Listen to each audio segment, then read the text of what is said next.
What's going on YouTube? It's 5K Perfectionist back here at you guys. As you guys can see, got a new look going on. I chopped all my hair off, and so I just got the low cut here. And sitting out here at Georgia State. I'm at school right now in the parking deck, just chilling out. And I thought I'd make a video for you guys. I haven't posted in a while, and that's just because school has been amped up and very very intense. I'm taking 5 courses right now. Corporate finance, I think real estate, business analysis, global business, and statistics. I'm taking 5 courses right now. Plus, I'm involved in a personal training course as well that I'm trying to finish up. But yeah, so as far as running goes and training goes, um, it's been steady. I've been training a lot. Pretty much just running miles, not doing too many workouts. But I do race next weekend. Actually, I race on Thanksgiving Day, so next Thursday, and so you guys can look out for the results. I'll be running the Atlanta Track Club Thanksgiving half marathon and 5K, but I'll be running just the 5K, and so we'll see what happens there. I plan on just going in and hopefully running about 15:30 or something like that is the goal. That's goal pace. So I want to run around 5 flats for average that for the first 3 miles and try to finish strong. And yeah, we'll see how it goes. Maybe go out hard in 450 or something like that, and then just see where that lands me. But I've been trying to stay really disciplined as far as my diet goes, sleeping, just the mental aspects of everything, as well as, just staying away from being out late or anything like that. And just keeping a tunnel vision, I think, is the focal aspect of running fast and everything like that. And so I've been getting some pretty good training runs in. Like yesterday, I did 12 miles on just a regular Tuesday. I woke up and did 4.5 miles. And then, for instance, I ran 7.5 later that night. And, last night I had a pretty hilly run. I kind of simulated a 8K there. You know what I'm saying? It was 7.5 miles, but I wanted to be kind of like near the distance of 8K last night, and I wanted to just try to work on staying strong and steady up the hills. And so I think that's a good training mechanism you can do if you're not doing a lot of speed work.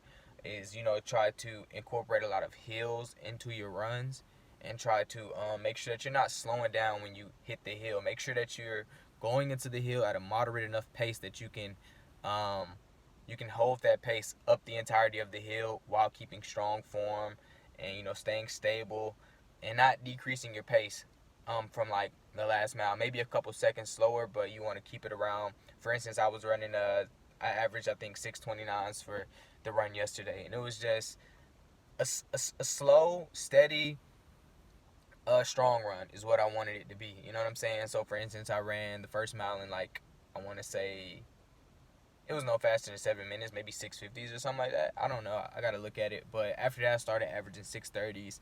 Went into a area where I had a large hill, and I ran 6:30 on that one, and it was pretty much totality of it was uphill.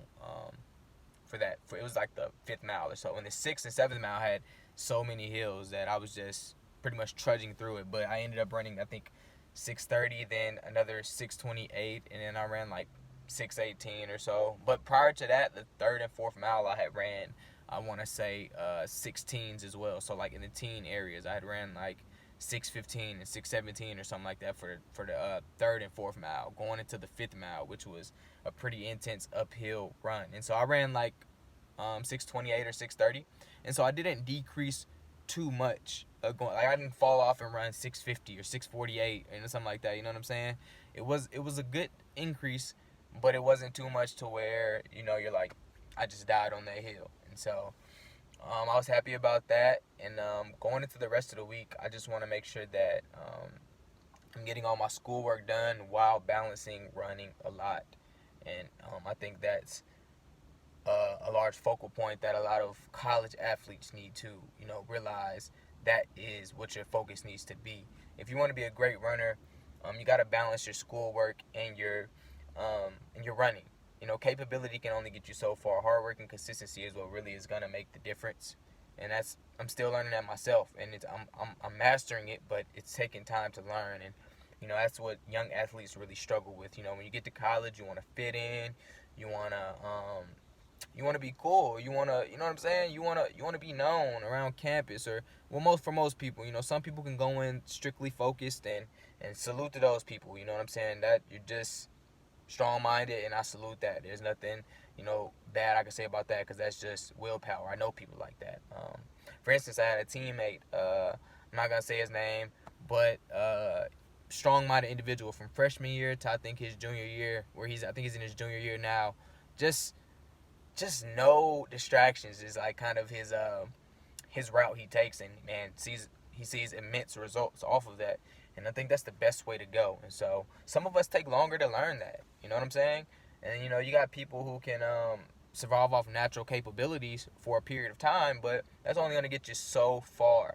And so you want to, the like your Floyd Mayweathers, your Muhammad Ali's, your Eliud Kipchoge's, your who else? Kobe Bryant's. These guys, they avoid distraction, and they kind of hone in on what they got to do. And they may have, certain times, or, time periods where they can relax, and, but you got to have tunnel vision while you're trying to accomplish long-term goals. And you got to sacrifice more of a short-term gratification for long-term gratification.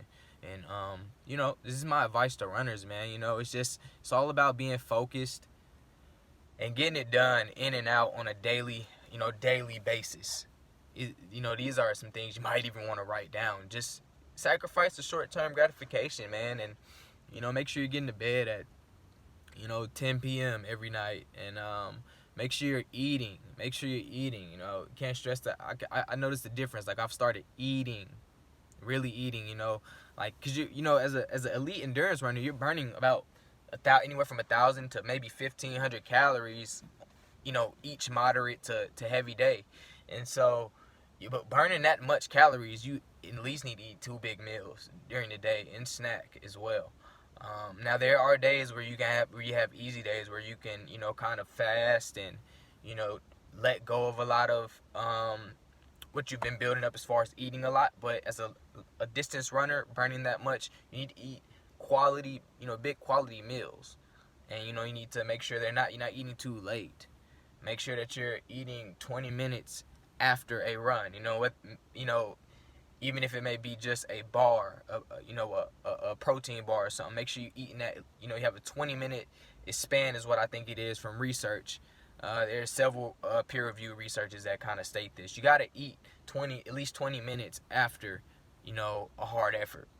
And you want to do that. 20 minutes to an hour, you got an hour is kind of pushing it, but you want to eat after your good hard workouts, and even after just simple training runs.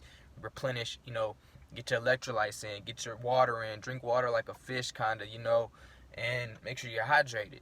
And with that, I think that's kind of my advice for the day, for distance runners or whatever. And this is what I've realized is my calling to life is, I may never be the greatest distance runner of all time, or I may never reach where I want to go. Anything can happen tomorrow or tonight, or, what I'm saying? But I know today that that's where I want to be. And if that's where I want to be, I think the best way to do that is to chase my dreams, with, all I've got, and then also help the community by spreading the knowledge that I have acquired.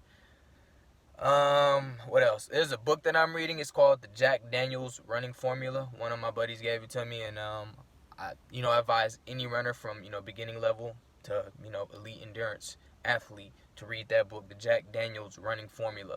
It's been good so far. I'm not done reading it, but another thing is, like, for endurance athletes, it's good on mental strength to read.